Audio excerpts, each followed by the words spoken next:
जय सच्चिदानंद। अब हम थोड़ा विज्ञान की ओर चलेंगे।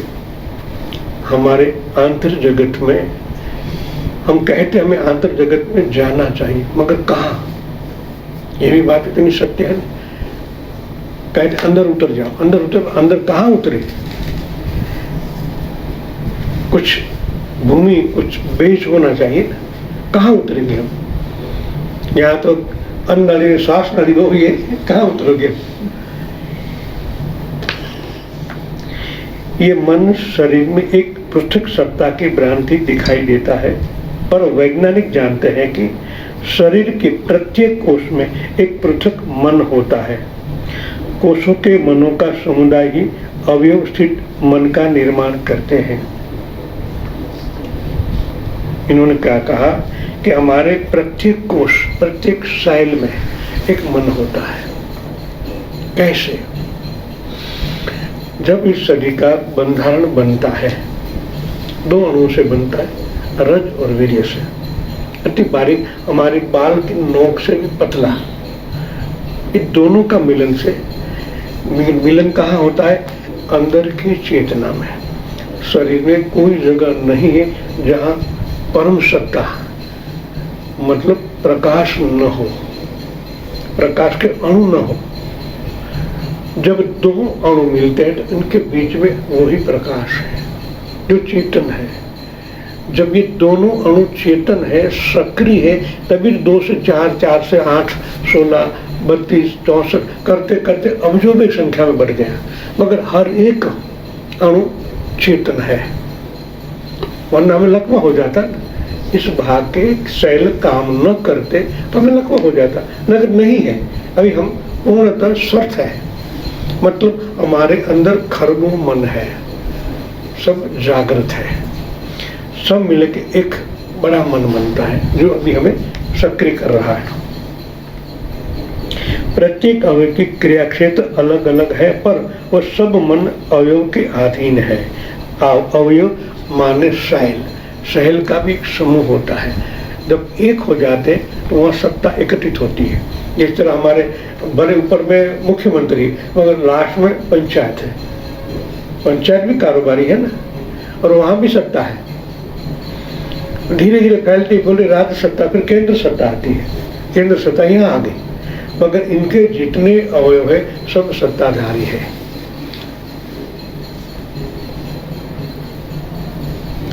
मान लीजिए गुदा के समीपवर्ती जीव को सेल अपनी तरह के रासायनिक पदार्थ फक्त और ग्रहण करते हैं।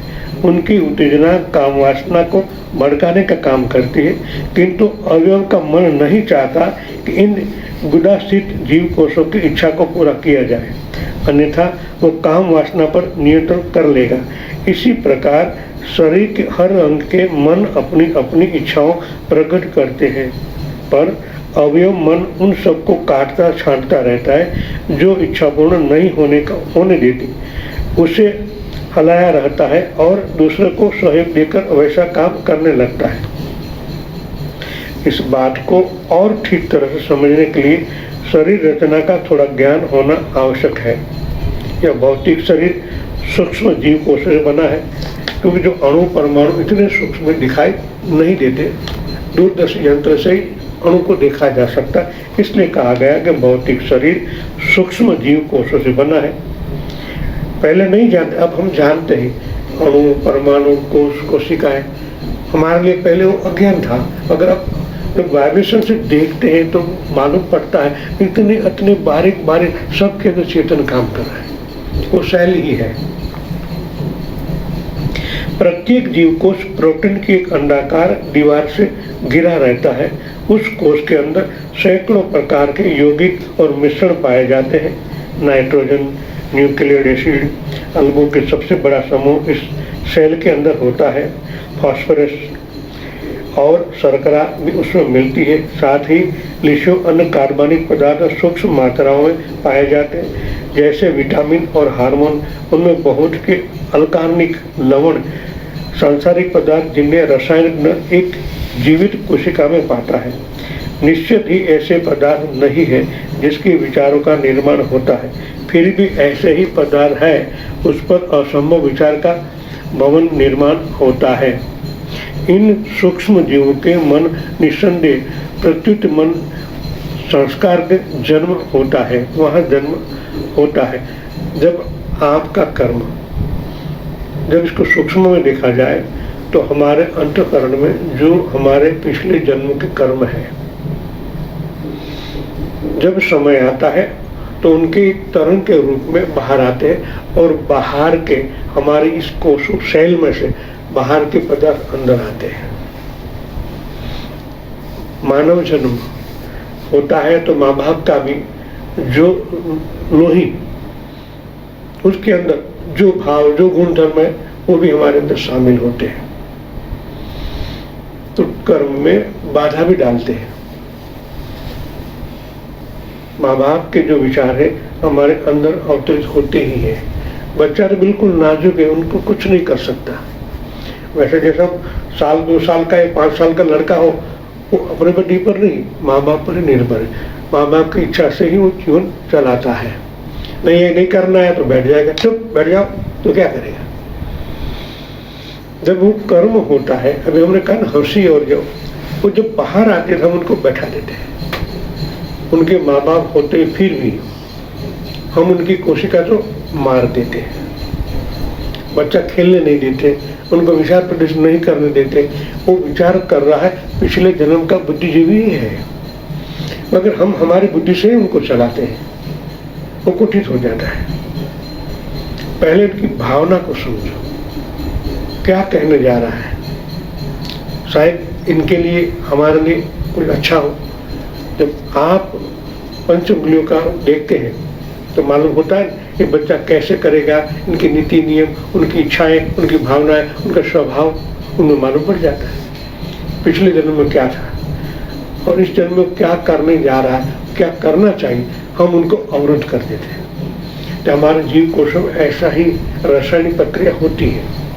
उनका सीधे बड़े मन में जाता है, अंतःकरण में, फिर प्रकट होता है, फिर हमको तो दबा देते हैं, पूरा कर्म करने नहीं देते, फिर भी वो कर्म रह जाता है शेष में। और ऐसा तो जीवन भर में कई कर्म ऐसे हम उनको दबा देते हैं।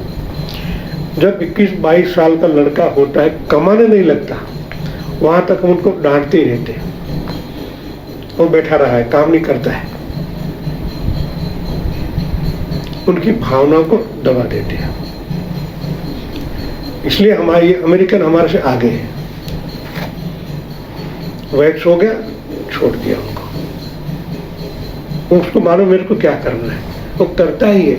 जीवन जीते, अमेरिकन भी जीते, हम भी जीते, मगर हम हमारे पुत्र और पौत्रों तक इतना दबाव डाले हुए हैं। हम समझते हैं हम अच्छा कर रहे हैं, आप सबसे गलत काम कर रहे हैं। उनका जीवन है, वो प्रारंभ लेके आया है, तो उनकी तरह उनको आगे बढ़ने दो। तो कुछ करके बताएगा ना, मेरे पास में टैलेंट है, नहीं ऐसा नहीं करना, ऐसा ही करना है, क्योंकि आपने कितनी कड़ी मेहनत के बाद पैसा इकट्ठा किया। आप सोचते हो ऐसा वो करेगा, मेरे हिसाब से बिना, तो गलत ही करेगा। ये हमारी सोच उन पर ठोक देते हैं। तो ऐसा पहले समझो उनको, उनकी भावना को समझो। अब तो हमारे पास वाइब्रेशन की शक्तियाँ हैं, उनके साथ देखो, वाइब्रेशन देखो, ये विचार सही या गलत है, तब उनका अच्छा हम आगे बढ़ने में सहायभूत होंगे।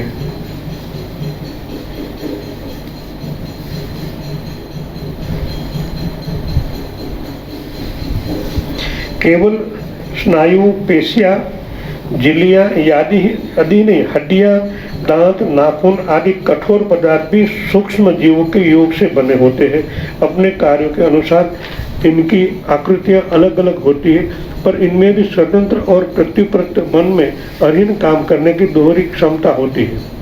अर्थात जब जीव को स्थानिक कार्य भी करते रहते हैं और संगठित कार्य भी, जिस प्रकार एक गांव के सब लोग अपना अलग अलग काम करते रहते, अपना खेत जोतना, अपना काटना, अपने लिए अलग प्रकार का मंदिर बनाना, अपने परिवार को साथ बसना, अपनी बनाई कुटिया में रहना आदि केवल अपने तक ही सीमित रहते हैं। पर आवश्यकता आ जाती है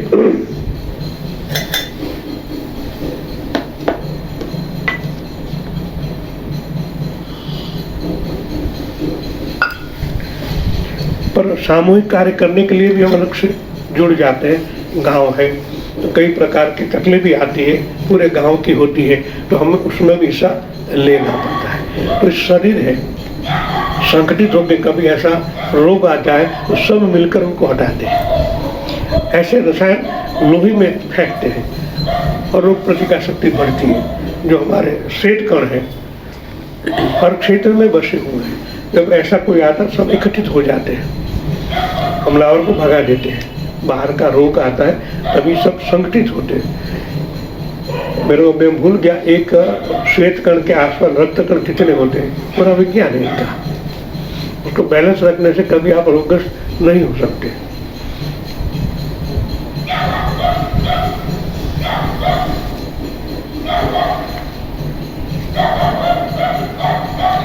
हम जानते हैं कि प्रकाश एक शक्ति है, पर वह अपने मौलिक रूप में पदार्थ भी है, क्योंकि वह टुकड़े में विभक्त हो जाता है। ये प्रकाश परमाणु फोटोसेल्स कहलाते हैं। उनमें इलेक्ट्रॉन, प्रोटॉन और न्यूक्लियस की रचना होती है, अर्थात प्रकाश से भी सूक्ष्म सत्ताएं इस संसार में है, यह मानना पड़ता है। ऊर्जा का प्रकाश में बदलना एक अत्यंत जटिल प्रणाली है, पर वैज्ञानिक ये जान चुके हैं कि जब यह ऊर्जा किसी वस्तु में प्रवेश करती है तो उसके परमाणु उत्तेजित हो उठते हैं। फिर थोड़ा शांति होकर जब वे अपने मूल स्थान को लौटते हैं तो उसे खोई हुई ऊर्जा को प्रकाश में बदल देते हैं। इनको गौर से समझना पड़ेगा। ऊर्जा का प्रकाश में बदलना एक अत्यंत जटिल प्रणाली है, पर वैज्ञानिक ये जान चुके हैं कि जब यह ऊर्जा किसी वस्तु में प्रवेश करती है तो उनके परमाणु उत्तेजित हो उठते हैं। जब आप किसी वस्तु को देखते हैं, आप चेतन है। चेतन सत्ता से उनको देखने से उनके अंदर के परमाणु विचलित होने लगते हैं।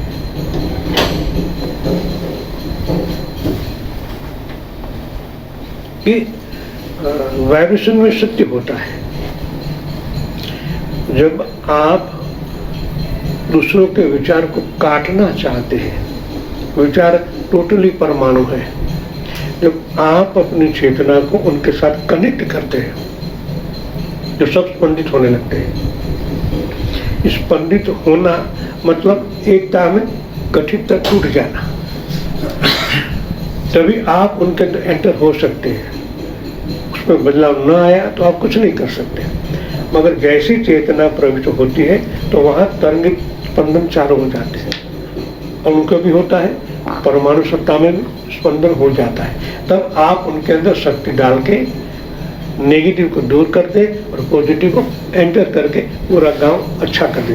किस गांव पर विजय प्राप्त करना है, लड़ाई झगड़ा हो गया, आप ज़्यादा हैं, उन सबको भगा देते हो, उस गांव में आप बस जाते हो, व्यवस्था आप करने लग जाते हो, सुंदर बनाना, साफ सफाई करना आप कर सकते हो। इसी तरह रोग के साथ जुड़ने से आपकी सत्ता प्राण शक्ति को मुँह डालते हैं तो वहाँ स्पंदनाएं चालू हो जाती है। तब उनको आप हटा देते हो और आपकी ब्रह्मांड की ऊर्जा को डाल देते हो, व्यवस्था तंत्र अच्छा हो जाता है। इसी तरह फिर थोड़ा शांत होकर जब वे अपने मूल स्थान को लौटते हैं, उस खोई हुई ऊर्जा को प्रकाश में बदल देते हैं। क्या इस लिखावट में थोड़ा बदलाव लगता है?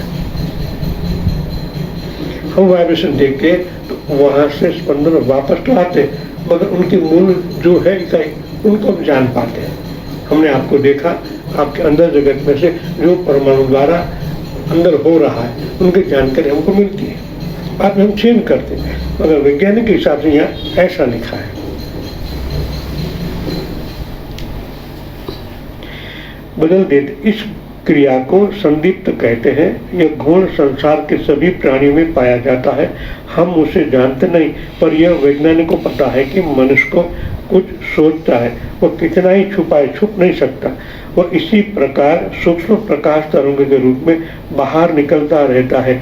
आपके विचार सदैव आपके मन से बाहर जाते रहते हैं, दिखाई नहीं देता, फिर भी निकलता है। जब उनके विचार के साथ एक होते हो तो मालूम पड़ता है क्या कर रहा है, कैसा विचार है, किनका विचार है, ये मालूम पड़ ही जाता है। तो ऐसी तरह इनके सूक्ष्म के साथ एक होने के साथ पदार्थ में ऊर्जा को रूपांतर करना हो तो वहाँ ठहरना पड़ता है, वह एकाग्र होना पड़ता है और त्राटक से वह स्थिर ही होना पड़ता है, तब ये रूपांतर की घटना घटित होगी। मेरे हिसाब से ऊर्जा को तोड़ना है, जो पहले देखना पड़ता है कि कितनी गठाई में है, कितने अणु है, परमाणु है, कितने उनसे भी सूक्ष्म है, तो उनके साथ तार जोड़ने के बाद वहां से उनको तोड़ के धीरे धीरे अणु तक आना पड़ता है, बाद में विखर। तब ये संगठित जो गठा है उनमें आप बदलाव ला सकते, उनको हल्का भी कर सकते, उनका वजन विहीन हो जाना, गठ अलग हो गया, वजन विहीन हो गया, आप उनको मन से त्राटक सकते, उठा सकते हैं। ऐसे कई लोग हैं त्राटक से हिला देते हैं, ये हिलाने की प्रक्रिया इस तरह होती है, तो उनको गहराई से अनुभव करना है। जय सच्चिदानंद।